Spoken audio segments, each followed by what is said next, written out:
Di video sebelumnya, pas gua ngejelasin tentang mindset bersyukur, ada yang komen kayak gini. Sekarang gua udah ngerasa cukup, udah bersyukur dengan kondisi yang ada. Malah gua dicap hidup di zona nyaman. Ada yang pernah kayak gitu nggak? Lu udah ngerasa tenang nih sama kerjaan lu sekarang, gaji lu cukup, waktu lu fleksibel, lu nggak stres, lu nggak drama. Tapi entah kenapa, ada aja orang-orang di luar sana, di sekitar lu, termasuk influencer-influencer, malah bilang, lu jangan terlalu nyaman dong, keluar dari zona nyaman lah. Ini kan dunia lagi rusak, nggak boleh lu pakai mindset bersyukur. Emang rakyat Konoha lu tuh miskin, lu harusnya kerja. Nah, yang jadi masalah adalah salahnya di mana coba dengan orang punya mindset bersyukur. Punya mindset bahwa hidup tuh sekarang udah cukup dan gak butuh lebih lagi. Punya mindset bahwa ada hal yang bisa dikontrol dan enggak, dan kita fokus ke yang bisa dikontrol aja gitu. Di satu sisi kita hidup tuh sebenarnya kan buat nyari ketenangan dan rasa cukup. Tapi ya nggak salah juga ya. Di luar sana memang selalu ada narasi kayak kalau lu diem di tempat lu bakal ketinggalan. Bener apa bener? Nah, pertanyaan 1 juta dolar adalah, jadi zona nyaman itu beneran bahaya atau enggak? Atau malah cuma cap sosial doang dari eksternal yang sebenarnya nggak relevan sama sekali dan nggak usah didengerin? Nah, menarik nih. Gue bakal bahas ini dari awal. Welcome to Kelas Kehidupan by 1%.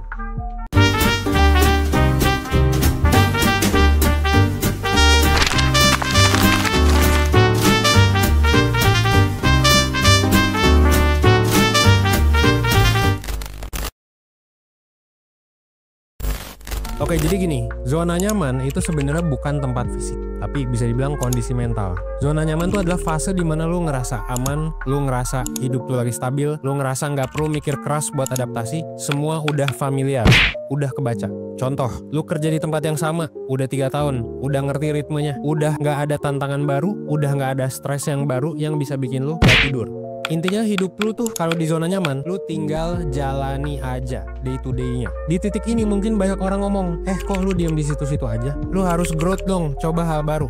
Nah, padahal, apakah itu harus dilakukan? Ya enggak juga. Zona nyaman tuh nggak selalu buruk. Justru, banyak banget keputusan hidup dan pelajaran hidup yang ada, yang kita bisa pelajari karena kita ada di zona nyaman. Kenapa? Karena di zona nyaman, kita punya ruang buat mikir. Kita punya ruang buat santuy. Kita punya ruang buat ngumpulin tenaga. Kita punya ruang buat nyusun strategi buat langkah selanjutnya. Yang sering jadi masalah dari zona nyaman itu sebenarnya bukan zona nyamannya. Tapi saat apa? Nah, ini kita lanjut di part 2.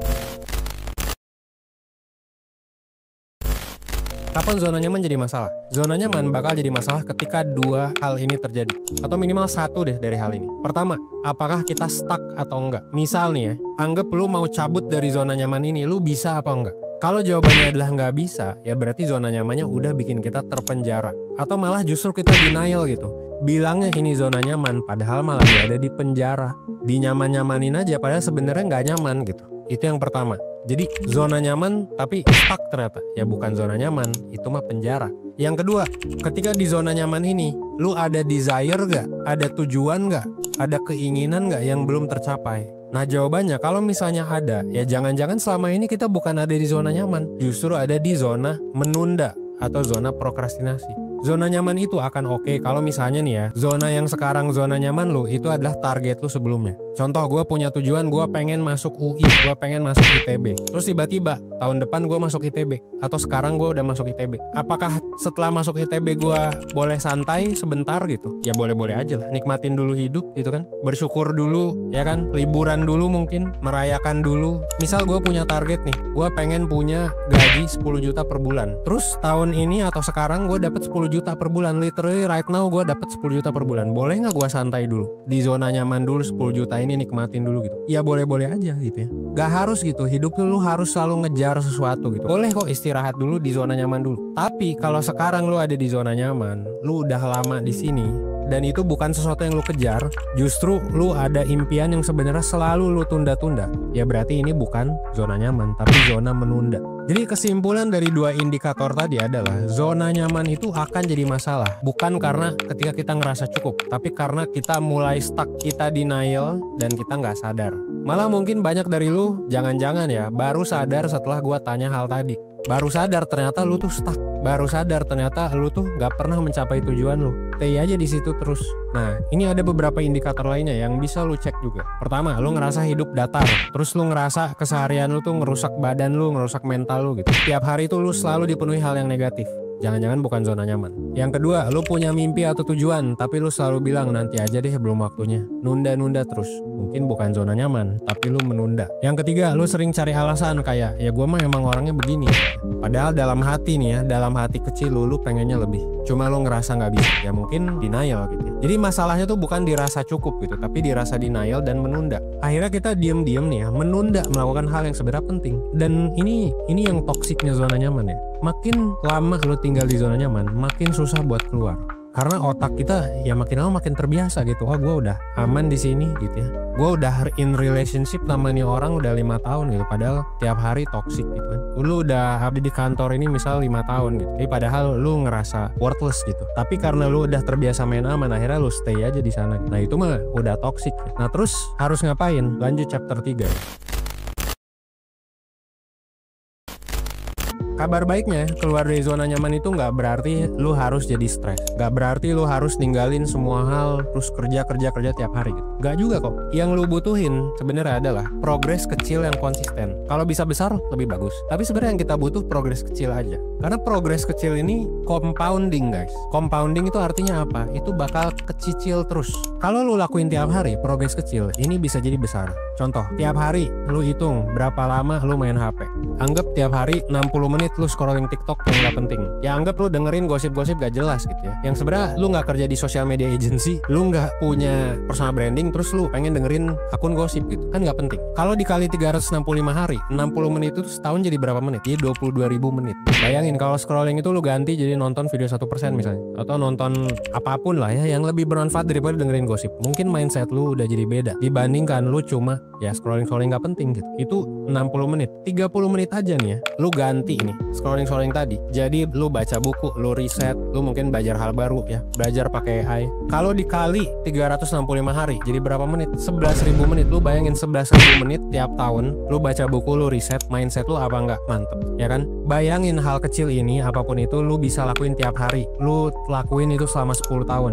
Ya mungkin lu udah jadi orang kaya nanti ya 10 tahun ke depan ya. Dan itu cuma ngambil waktu 30 menit doang sehari ya, atau sejam lah sehari. Minimal 1% aja lebih baik setiap harinya. Itu lu bakal lebih oke dari 90% orang di dunia harusnya. Nah gue ada strategi yang bisa lu lakuin. Pertama, kalau lu udah ngerasa stuck di zona nyaman, reframe zona nyaman. Jadi jangan nganggap zona nyaman itu selalu buruk ya, nggak selalu buruk. Lagi-lagi zona nyaman itu bisa jadi tempat istirahat buat lu yang udah nyampe tujuan tertentu. Anggap aja itu sebagai base camp sebelum naik gunung. Jadi hidup itu nggak perlu 100% stres terus, dan nggak bisa juga kayaknya 100% sukses gitu. Lu nanti bakal kebebanin cuy ya kan, bakal mungkin burnout nanti namanya ya, kalau dari sudut pandang psikologi. Kadang ada aja beberapa hari, beberapa minggu, beberapa bulan dimana lu nggak apa-apa istirahat dulu gitu, santuy dulu, ngerjain hal lain dulu selain kerjaan utama. Ini gua kasih contoh ya, orang paling kaya di dunia gitu ya, menurut gua harusnya tuh Steve Jobs gitu. Tapi kenapa dia nggak jadi orang paling kaya di dunia? Karena dia sebenarnya nggak mau kaya juga. Dia kan innovator ya. Steve Jobs ini meskipun sukses, dia innovator terbaik di dunia gitu ya, menginspirasi banyak sekali orang.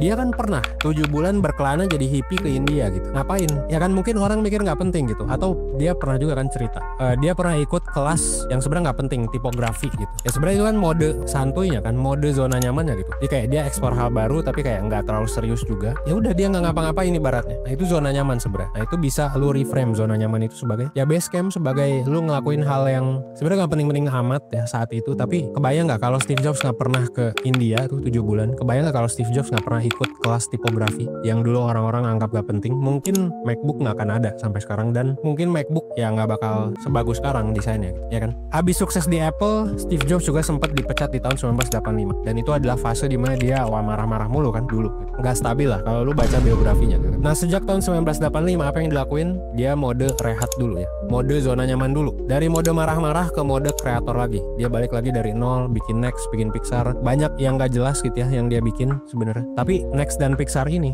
apakah bikin dia jadi sukses dalam semalam gitu, dalam setahun 2 tahun? Enggak juga ya, kagak. Dia nggak bikin itu semua dalam setahun 2 tahun. Dia bikin itu dalam 12 tahun, sukses di beberapa hal gitu ya. Terus dia balik lagi jadi CEO Apple tuh di tahun 1997. Jadi waktu rehatnya sejak dia sukses di Apple itu 12 tahun ya. Sampai akhirnya pas balik lagi dia jadi orang yang lebih mantep dari sebelumnya. Jadi orang yang lebih dewasa, marah-marahnya lebih ke kontrol, inovasinya lebih bagus ya kan. Dan dia nggak nge-hire orang seperti dulu gitu ya, yang akhirnya mecat dia gitu. Dia kan nge-hire, saya ingat gue, marketingnya Coca-Cola gitu, yang akhirnya mecat dia juga, namanya John Scully kalau nggak salah. Jadi zona nyaman itu bisa jadi tempat istirahat, tempat evaluasi, tempat siapin tenaga, tempat brainstorm, tempat lu melakukan hal-hal yang mungkin lu kira nggak penting tapi positif gitu ya. Dalam hal ini ingat harus positif sebelum nanti naik ke tantangan baru, sebelum nanti jadi orang dewasa baru gitu ya. Zona nyaman tuh bukan buat ditinggal terus, tapi untuk lu kelola. Oke, sekarang lu lagi ada di zona apa nih? Oke, zona nyaman, mau sampai kapan gitu kan. Dan ngerasa cukup itu nggak salah, bersyukur itu nggak salah menurut gue ya.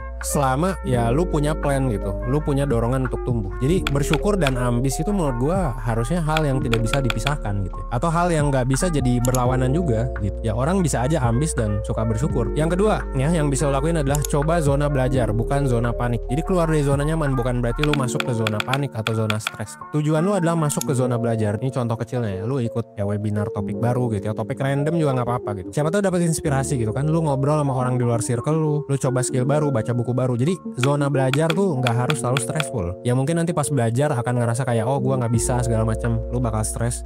Tapi ini bukan zona panik gitu, dimana zona panik itu adalah ketika lu kayak stres banget sampai nggak bisa perform gitu. Ya nggak gitu juga. Yang ketiga, saran gue adalah ini terutama buat mahasiswa, gabung komunitas atau organisasi yang sevisi dengan lo. Ya, kadang yang lo butuh ya, apalagi Gen Alpha nih yang sudah terbiasa di dunia maya gitu kan, yang lo butuh kadang bukan motivasi internal, karena gue paham bahwa banyak orang yang lebih semangat tuh kalau bareng-bareng sama orang. Ada lingkungan ya, ada support system yang nyemangatin. Makanya penting banget support system itu ya. Lo kebayang nggak orang nggak punya support system, dia atau dimaki-maki terus sama orang, atau kayak teman-temannya kebiasaannya buruk, dia bakal jadi buruk juga pada akhirnya. Contohnya ya di 1% kita punya komunitas namanya komunitas 1%. Komunitasnya tuh buat saling dukung, saling tumbuh bareng. Ini kebetulan komunitas mahasiswa nih. Kemarin juga kita buka komunitas 1% ini di Jogja ya, di area baru. Sebelumnya kita buka di Jakarta sama Bandung gitu. Kita rutin bikin event, kita rutin bikin projects gitu ya. Kita ada juga yang masuk jadi internship gitu ya, ada juga yang jadi karyawan gitu. Nah, komunitas atau organisasi kayak gini menurut gua bisa lu cari. Gak harus lu join komunitas 1%, gak juga. Ada banyak ya, ribuan komunitas lain di luar sana, yang online, yang offline. Tapi coba join komunitas seperti ini biar lu bisa update sama hal-hal yang lu suka atau sama berita-berita baru lah. Ya, ini contoh aja. Kalau di komunitas 1% kan lu ngobrol sama temen yang lain,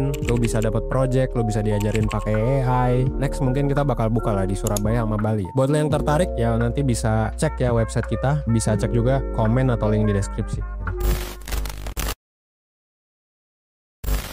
Kesimpulannya adalah zona nyaman itu bukan musuh ya guys. Tapi kalau lu stuck dan denial, lu pakai zona nyaman buat alasan dan menunda, ya jangan-jangan ini jadi lu kehilangan momen terbaik lu buat berkembang. Akhirnya apa? Akhirnya nyesel. Udah tua nyesel, kenapa gua nggak ngelakuin ini dari dulu. Ingat ya, lu nggak harus jadi orang paling kaya di dunia, nggak harus jadi orang paling jago, nggak harus juga nggak bersyukur gitu, harus ambisius setiap hari nggak juga. Tapi penting banget untuk punya curiosity, rasa ingin tahu, keinginan buat upgrade diri sesuai dengan pace lu masing-masing. Minimal lu jadi lebih baik seenggaknya 1% setiap harinya. Nah, itu adalah filosofi kita ya. Akhir kata ya, semoga video ini bisa ngebantu. Gue Evan 1%. Well, thanks guys.